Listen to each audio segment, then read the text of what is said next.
औज़ुबिल्लाहिमिनश्शैतानिर्रजीम बिस्मिल्लाहिर्रहमानिर्रहीम। Dear students, अस्सलाम वालेकुम रहमतुल्लाहि व बरकातुहू। हम कल रेजोनेंस के बारे में बात कर रहे थे। इलेक्ट्रोमैग्नेटिक इफेक्ट कल हमने डिस्कस किया। उसके बाद हमने आपको रेजोनेंस के बारे में भी थोड़ा इंट्रोडक्शन दे दिया कि रेजोनेंस क्या होता है। तो इसमें मैंने बताया था आपको कि हमारे पास बहुत सारे कंपाउंड्स ऐसे हैं जिनकी सारी प्रॉपर्टीज़ एक्सप्लेन करने के लिए हम एक ही स्ट्रक्चर का इस्तेमाल नहीं करते हैं, बल्कि सारी प्रॉपर्टीज़ एक्सप्लेन करने के लिए हमें एक से ज़्यादा स्ट्रक्चर्स का इस्तेमाल करना पड़ता है। तो ऐसे कंपाउंड्स जिनको हम एक से ज़्यादा स्ट्रक्चर्स से रिप्रेजेंट करते हैं, हम कहते हैं कि ये कंपाउंड जो है ये रेजोनेंस दिखाता है। तो जो हम मुख्तलिफ स्ट्रक्चर्स कंपाउंड की प्रॉपर्टी इस्तेमाल करने के लिए, प्रॉपर्टी एक्सप्लेन करने के लिए इस्तेमाल करते हैं, तो उन स्ट्रक्चर्स को हम रेजोनेंस स्ट्रक्चर्स कहते हैं, या कैनोनिकल स्ट्रक्चर्स कहते हैं, या कंट्रीब्यूटिंग स्ट्रक्चर्स कहते हैं। कल मैंने आपको बेंजीन की एग्जांपल दी थी कि जो बेंजीन है इसको हम 5 मुख्तलिफ स्ट्रक्चर्स के ज़रिए रिप्रेजेंट करते हैं। 2 स्ट्रक्चर्स ये हैं जो मैं यहाँ पे बना रहा हूँ, दीज आर 2 स्ट्रक्चर्स। इनको हम केक्यूल स्ट्रक्चर्स कहते हैं। इसके अलावा इसकी और 3 स्ट्रक्चर्स हैं जिनको हम दीवार स्ट्रक्चर्स कहते हैं। इनमें से एक स्ट्रक्चर ये है, दूसरी स्ट्रक्चर जो है वो ये है, और तीसरी स्ट्रक्चर जो है वो इस तरह से है। दीज आर द 3 दीवार स्ट्रक्चर्स। और कल भी मैंने आपको बता दिया ये जो रेजोनेंस स्ट्रक्चर्स होते हैं हम इन्हें ज्वाइन करते हैं by means of double headed arrows. और जो असली स्ट्रक्चर है जिसको हम हाइब्रिड स्ट्रक्चर कहते हैं, हाइब्रिड स्ट्रक्चर हम बेंजीन में, इनके साथ benzene, this is the hybrid structure. तो hybrid structure is separated from resonance structures by drawing 3 lines between them. तो यहाँ पर 3 लाइन्स ड्रा करके हम हाइब्रिड स्ट्रक्चर बनाते हैं, और जो स्ट्रक्चर्स कंट्रीब्यूटिंग स्ट्रक्चर्स हैं उनको हम डबल हेडेड एरो से ज्वाइन करते हैं। तो इसमें मैंने कल आपको बता दिया था कि इन 5 स्ट्रक्चर्स में से पहली जो 2 स्ट्रक्चर्स हैं जिन्हें हम केक्यूल स्ट्रक्चर्स कहते हैं, Kekule structures, they contribute 80% to the resonance hybrid. या हम ये कहते हैं कि इसकी इन 2 स्ट्रक्चर्स की बुनियाद पे हम 80% प्रॉपर्टीज़ एक्सप्लेन कर पा रहे हैं, और जो रिमेनिंग 20% प्रॉपर्टीज़ हैं वो इन स्ट्रक्चर्स की बुनियाद पे हम एक्सप्लेन कर रहे हैं। इन्हें हम दीवार स्ट्रक्चर्स कहते हैं। तो इस तरह से जो डिफरेंट स्ट्रक्चर्स हैं ये इक्वली कंट्रीब्यूट नहीं करते हैं। कोई स्ट्रक्चर ज़्यादा कंट्रीब्यूट करते हैं टुवर्ड्स द एक्चुअल स्ट्रक्चर, कोई कम करती है, क्योंकि जो जितनी प्रॉपर्टीज़ एक्सप्लेन करेगा ये समझा जा रहा है कि वो स्ट्रक्चर जो है वो इतनी ही ज़्यादा नज़दीक है, ज़्यादा क्लोज है टू द एक्चुअल स्ट्रक्चर। तो ये एक्चुअल स्ट्रक्चर जो है उसको हम हाइब्रिड स्ट्रक्चर कहते हैं। इस तरह से हम इन कंट्रीब्यूटिंग स्ट्रक्चर्स में ये देखते हैं कि जो कंट्रीब्यूटिंग स्ट्रक्चर ज़्यादा प्रॉपर्टीज़ एक्सप्लेन करती है वो समझी जाती है कि ये हाइब्रिड स्ट्रक्चर के ज़्यादा करीब है या एक्चुअल स्ट्रक्चर के ज़्यादा करीब है। और जो स्ट्रक्चर कम प्रॉपर्टीज़ एक्सप्लेन कर पा रहे हैं तो हम ये कहते हैं कि कम कंट्रीब्यूट कर रहे हैं। तो एक बात याद रख लेना कि ये नहीं है कि ये स्ट्रक्चर्स चेंज होती रहती हैं किसी कंपाउंड की, नहीं। Actually we are unable to draw the actual structure of the compound. This is why we take the help of many structures to explain all the properties of that very compound. Otherwise the compound is not resonating or it is not interchanging between different structures. ये बात याद रखनी चाहिए। तो इसके अलावा एक और पॉइंट यहाँ पर है, इसको हम रेजोनेंस एनर्जी कहते हैं। चलो रेजोनेंस एनर्जी एक्सप्लेन करने से पहले मैं एक और एग्जांपल रेजोनेंस की दे रहा हूँ। मिसाल के तौर पर हमारे पास कार्बन डाइऑक्साइड है। जनरली हम कार्बन डाइऑक्साइड को इस तरह से रिप्रेजेंट करते हैं। तो कार्बन डाइऑक्साइड जो है इसमें 2 इलेक्ट्रॉन पेयर्स इस कार्बन पे हैं और 2 इलेक्ट्रॉन पेयर्स इस कार्बन पे हैं, और यहाँ पर कार्बन और ऑक्सीजन के दरमियान डबल बॉन्ड है। डबल बॉन्ड जब हम कार्बन की बॉन्ड लेंथ देख रहे हैं तो इस स्ट्रक्चर जो है it shows double bond between carbon and oxygen, but actually जब हम कार्बन की एक्चुअल बॉन्ड लेंथ देखते हैं, कार्बन और ऑक्सीजन की bond length, the bond is actually intermediate between double bond and triple bond. इसका मतलब ये बॉन्ड जो है इस वक्त तो ये डबल बॉन्ड है, और एक्चुअली इसकी बॉन्ड लेंथ जो है that is between double and triple bond. In the same way इसकी बॉन्ड लेंथ भी यहाँ डबल बॉन्ड और ट्रिपल बॉन्ड के दरमियान है। इस तरह से ये स्ट्रक्चर जो है अगर डबल बॉन्ड कैरेक्टर एक्सप्लेन करता है, ट्रिपल बॉन्ड कैरेक्टर ये एक्सप्लेन नहीं कर पा रहे, इसलिए हम ये कहते हैं कि ये कंपाउंड जो है इसकी और स्ट्रक्चर्स हैं जिन स्ट्रक्चर्स में इसका ट्रिपल बॉन्ड भी दिखाया गया है। तो वो कैसे दिखाते हैं हम कहते हैं कि यहाँ से एक इलेक्ट्रॉन पेयर यहाँ पे शिफ्ट हो रहा है और इस तरह से यहाँ का इलेक्ट्रॉन पेयर यहाँ शिफ्ट हो रहा है। इस तरह से ये ऑक्सीजन जो है इस पे 2 इलेक्ट्रॉन रह रहे हैं, यहाँ पर 3 ट्रिपल बॉन्ड बनता है बिटवीन कार्बन एंड ऑक्सीजन, और इस कार्बन पे पॉजिटिव चार्ज डेवलप हो रही है because of shifting of electron, displacement of electron towards this carbon. और यहाँ का इलेक्ट्रॉन चूँकि शिफ्ट हुआ इस ऑक्सीजन पे, इसलिए यहाँ पर सिर्फ सिंगल बॉन्ड रह गया, और इस पे 2 इलेक्ट्रॉन, 4 इलेक्ट्रॉन के बजाय 6 इलेक्ट्रॉन आ गए, चूँकि एक्स्ट्रा इलेक्ट्रॉन आ गए, इस तरह से इस पर नेगेटिव चार्ज डेवलप हो गई। तो इस तरह से ये स्ट्रक्चर जो कार्बन डाइऑक्साइड की है, इसमें आप देख रहे हैं कि ये बॉन्ड जो है it takes the character of triple bond. इसी तरह से अगर यही इलेक्ट्रॉन शिफ्टिंग यहाँ से यहाँ हो जाए तो फिर क्या होगा, फिर तीसरी स्ट्रक्चर वजूद में आएगी, वो इस तरह से होगी, there will be triple bond now between this carbon and oxygen. तो यहाँ पर सिर्फ एक ही इलेक्ट्रॉन पेयर होगा और पॉजिटिव चार्ज डेवलप हो जाएगी, और यहाँ का जो इलेक्ट्रॉन पेयर था वो यानी यहाँ का इलेक्ट्रॉन वो यहाँ शिफ्ट हो जाएगा। इस तरह से इस कार्बन पे, इस ऑक्सीजन पे 6 इलेक्ट्रॉन आ जाएंगे और नेगेटिव चार्ज आ जाएगी। इस तरह से कार्बन डाइऑक्साइड जो है इसको हम 3 स्ट्रक्चर्स के जरिए रिप्रेजेंट करते हैं। ये इसकी स्ट्रक्चर फर्स्ट है, this is structure second and this is structure third. तो 3 स्ट्रक्चर्स कार्बन डाइऑक्साइड के वजूद में आ जाते हैं। इसी तरह से हमारे पास बहुत सारे ऑर्गेनिक कंपाउंड्स हैं और बहुत सारे इनऑर्गेनिक कंपाउंड्स हैं जो ये फिनोमेना दिखा रहे हैं, रेजोनेंस दिखा रहे हैं। तो इसके बाद एक और पॉइंट है, उसको हम कहते हैं रेजोनेंस एनर्जी। रेजोनेंस एनर्जी बिल्कुल सिंपल पॉइंट है, क्योंकि हम जानते हैं कि हर एक मॉलिक्यूल जो होता है इसकी अपनी इंटरनल एनर्जी होती है। तो इसी तरह से जो हम रेजोनेंस दिखा रहे हैं, जैसे मैंने पहले ही बता दिया कि रेजोनेंस वहाँ पर इस्तेमाल की जाती है जहाँ पर हम actual structure of the molecule draw नहीं कर पा रहे हैं। अब जो एक्चुअल मॉलिक्यूल जो होता है उसकी अपनी एनर्जी होती है, वो मॉलिक्यूल जो होता है एक्चुअल मॉलिक्यूल, एक्चुअल स्ट्रक्चर जो होती है उसकी अपनी एनर्जी होती है। तो उसकी एनर्जी जो होती है that is the actual structure of the actual energy of the molecule. और जो हम डिफरेंट रेजोनेटिंग स्ट्रक्चर्स बना रहे हैं, रेजोनेटिंग स्ट्रक्चर्स की एनर्जी जो होती है that is always higher than the energy of the actual molecule. Actual molecule की जो एक्चुअल स्ट्रक्चर है, हाइब्रिड स्ट्रक्चर जो है, एक्चुअल स्ट्रक्चर तो हाइब्रिड स्ट्रक्चर है, हाइब्रिड स्ट्रक्चर की जो एनर्जी है that is always less than the different contributing structures. Number 1। Number 2, फिर जो डिफरेंट कंट्रीब्यूटिंग स्ट्रक्चर्स है उन सबों की एनर्जी भी एक जैसी नहीं है। जैसे आप बेंजीन में देख रहे हैं, बेंजीन में हमारे पास 5 स्ट्रक्चर्स हैं, इनमें से 2 क्यूल स्ट्रक्चर्स हैं, 3 दीवार स्ट्रक्चर्स हैं।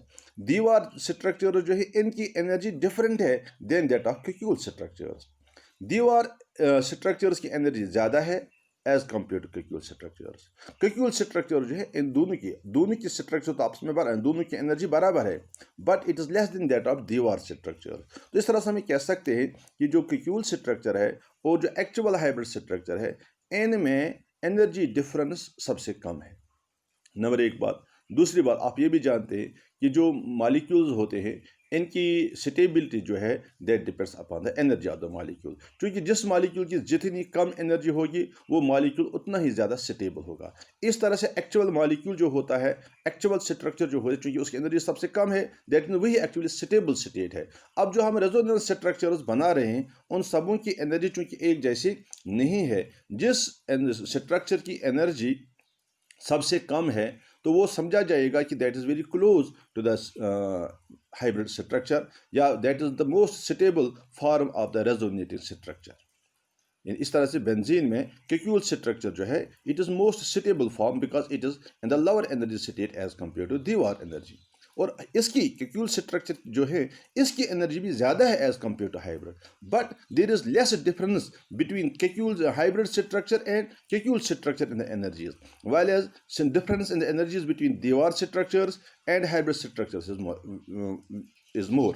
So the resonance energy is actually the energy difference between the hybrid molecule, hybrid structure and the most stable canonical structure. In most stable canonical structure वो है जिसकी एनर्जी सबसे कम है, तो वो in case of benzene it is Kiul structure. So in case of benzene अगर हमें resonance energy बतानी है कि वो क्या है, that is the energy difference between the Kiul structure and the hybrid structure. So resonance energy की जब हम बात करेंगे तो हम कह सकते हैं कि resonance energy is the energy difference, the energy difference between the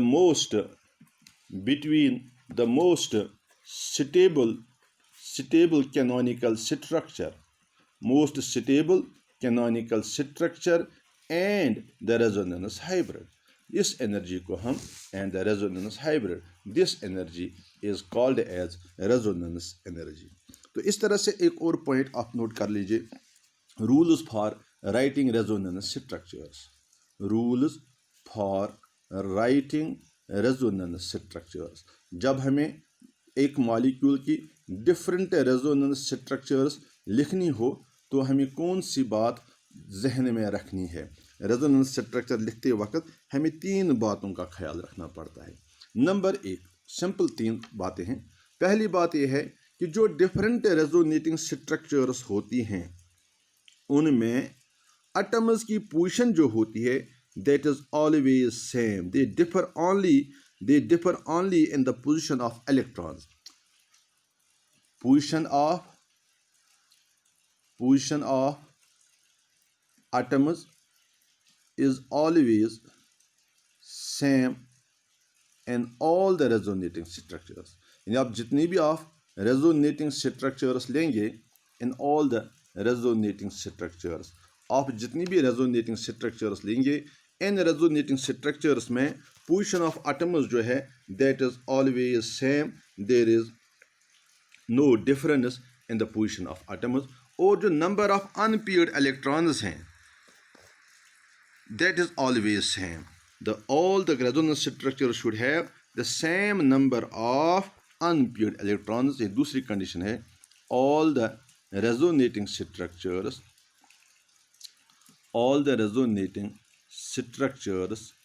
should have same number of unpaired electrons or electron paired, unpaired electrons, same number.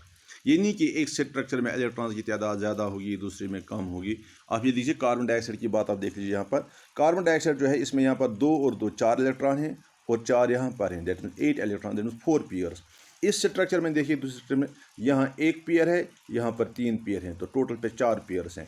इस स्ट्रक्चर में देखिए यहाँ पर 3 पेयर्स हैं, यहाँ पर 1 पेयर है, तो टोटल पे 4 पेयर्स हैं। That means number of electron pairs is same in all the structures. और रेजोनेटिंग स्ट्रक्चर में आप पोजीशन ऑफ एटम्स देखिए, तीनों स्ट्रक्चर्स में पोजीशन ऑफ एटम्स सेम है, सिर्फ डिस्प्लेसमेंट ऑफ इलेक्ट्रॉन्स हो रहा है।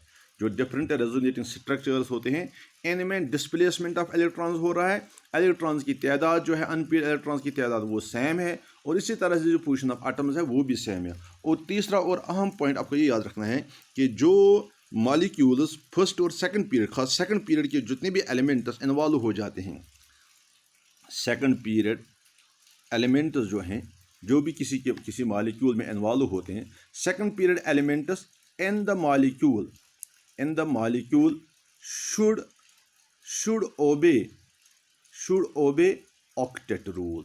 सेकंड पीरियड के जितने भी मॉलिक्यूल हैं और फिर रेजोनेंस स्ट्रक्चर में इन्वॉल्व हो जाते हैं तो उन मॉलिक्यूल्स का ऑक्टेट हमेशा कंप्लीट होना चाहिए। अगर ऑक्टेट से कम इलेक्ट्रॉन हुए या ऑक्टेट से ज़्यादा इलेक्ट्रॉन हुए, फिर वो स्ट्रक्चर जो है that will be considered a wrong structure, वो गलत स्ट्रक्चर तस्वुर की जाएगी।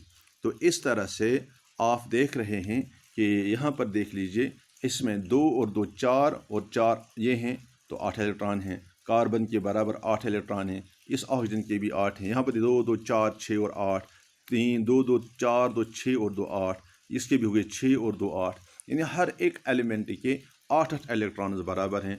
अगर कहीं पे इलेक्ट्रॉन्स की तादाद वेरी हो जाएगी, खासकर सेकंड पीरियड एलिमेंट्स के लिए, तो फिर ऐसी स्ट्रक्चर जो है वो गलत resonating structure, wrong resonating structure तस्वुर की जाएगी।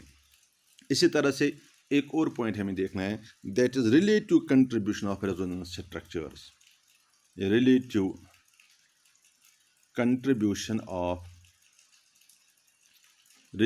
Contribution of resonating structures. जैसे हमने देख लिया बेंजीन में, कार्बन डाइऑक्साइड में जो मुख्तलिफ स्ट्रक्चर्स हैं वो कंट्रीब्यूट करते हैं टुवर्ड्स रेजोनेंस।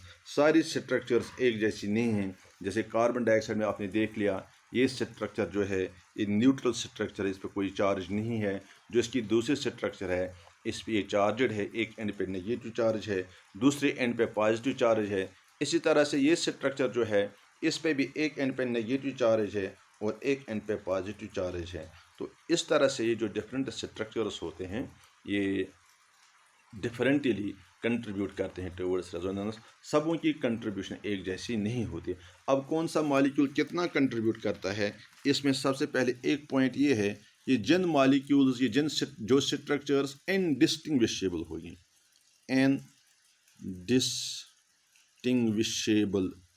इनडिस्टिंग्विशेबल स्ट्रक्चर जो हैं दे कंट्रीब्यूट इक्वली। इसका मतलब ये हुआ जैसे बेंजीन की दो केक्यूल स्ट्रक्चर जो हैं ये एक जैसे हैं, इस तरह से जितनी स्ट्रक्चर फर्स्ट कंट्रीब्यूट करेगी इतनी ही दूसरी स्ट्रक्चर भी कंट्रीब्यूट करेगी।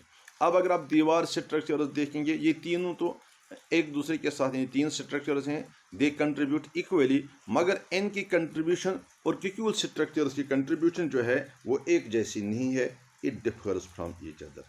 इसी तरह से दूसरा इम्पॉर्टेंट पॉइंट आप नोट करके रखिए कि वो स्ट्रक्चर्स जिनमें नंबर ऑफ मल्टीपल बॉन्ड्स ज़्यादा हैं, जिनमें covalent bond number of covalent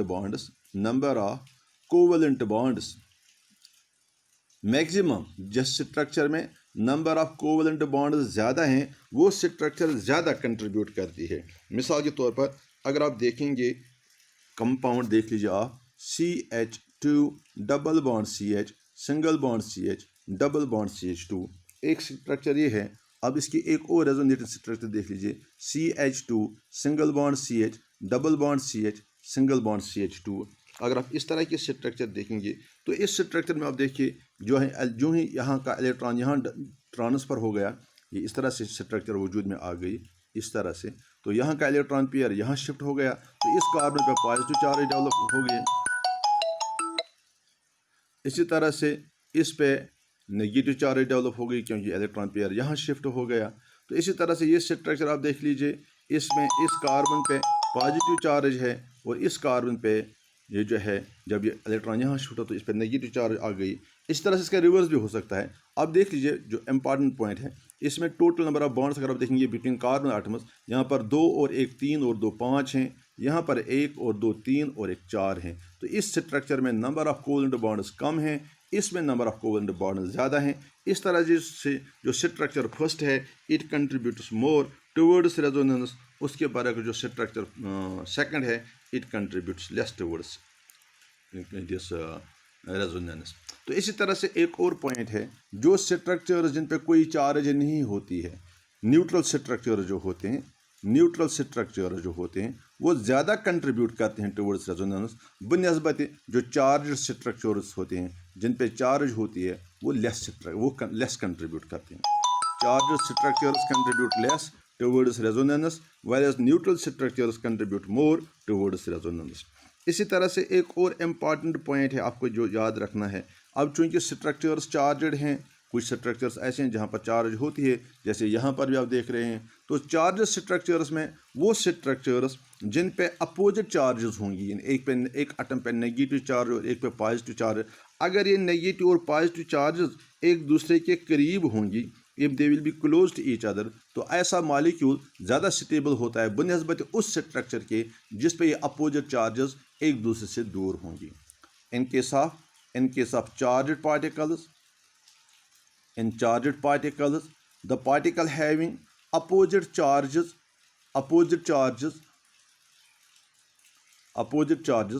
close together are more stable, या आप कह सकते हैं दे आर मोर जो ज़्यादा स्टेबल है वही ज़्यादा कंट्रीब्यूट करेगी towards resonance, are more stable than the structures which have opposite charges away from each other। ये पॉइंट भी नोट करिए। इसी तरह से एक और इम्पॉर्टेंट पॉइंट है कि अगर मॉलिक्यूल में स्ट्रक्चर में लाइक चार्जेस होंगी, कभी कभी ऐसा भी होता है कि लाइक चार्जेस होती हैं ऑन द स्ट्रक्चर, अगर लाइक चार्जेस होंगी और फिर वो लाइक चार्जेस एक दूसरे के करीब होंगी, if like charges are away तो मॉलिक्यूल स्टेबल है, वो ज़्यादा कंट्रीब्यूट करेगा, इफ़ दे आर क्लोज तो वो लेस स्टेबल होगा, वो लेस कंट्रीब्यूट करेगा। इसी तरह से एक और पॉइंट है कि जब हम स्ट्रक्चर मॉलिक्यूल्स की बनाते हैं, चार्ज स्ट्रक्चर जो होते हैं, अगर negative charge on electronegative atom होगा, electronegative atom, more electronegative atom, और पॉजिटिव चार्ज होगी ऑन लेस इलेक्ट्रोनेगेटिव एटम, तो उस सूरत में मॉलिक्यूल स्टेबल होगा, यानी इसकी कंट्रीब्यूशन ज़्यादा होगी उस मॉलिक्यूल की नस्बत या उस स्ट्रक्चर की नस्बत जिस पे नेगेटिव चार्ज होती है ऑन लेस इलेक्ट्रोनेगेटिव एटम, और पॉजिटिव चार्ज होती है on more less on more electronegative atom. यानी जो कंडीशन मैंने पहले बताई, if there is negative charge on electronegative atom and positive charge on electropositive atom, then this charged particle will be more stable than the charged particle where negative charge is on less electronegative atom and positive charge is on more electronegative atom। तो इस तरह से जो ये different structures वजूद में आ जाती हैं, तो इन डिफरेंट स्ट्रक्चर्स में हम कंपेयर कर सकते हैं। जब हमारे पास कोई मॉलिक्यूल ऐसा होगा जिसमें ये सारी किस्म की स्ट्रक्चर्स इन्वॉल्व होती होंगी, तो फिर हम उन स्ट्रक्चर्स की बुनियाद पे, एन पॉइंट्स की बुनियाद पे हम ये बता सकते हैं कि कौन सी स्ट्रक्चर ज़्यादा कंट्रीब्यूटिंग है और कौन सी स्ट्रक्चर वो है जो लेस कंट्रीब्यूट करती है टुवर्ड्स रेजोनेंस। तो हम ये देख रहे हैं कि जो ये फिनोमेना यहाँ पे हो रहा है, डिस्प्लेसमेंट ऑफ इलेक्ट्रॉन्स हो रहा है, और इस डिस्प्लेसमेंट ऑफ इलेक्ट्रॉन्स में एक मॉलिक्यूल की एक से ज़्यादा स्ट्रक्चर्स होते हैं, तो इसी फिनोमेना को हम रेजोनेंस इफेक्ट कहते हैं। तो इस तरह से ये हमारा तीसरा इलेक्ट्रॉन डिस्प्लेसमेंट इफेक्ट था जो कंप्लीट हो गया। तो इंशाल्लाह कल हम एक और इलेक्ट्रॉन डिस्प्लेसमेंट इफेक्ट डिस्कस करेंगे जिसको हम हाइपर कंजुगेशन कहते हैं, वो इंशाल्लाह कल के लिए। आज के लिए इतना ही। Thank you very much.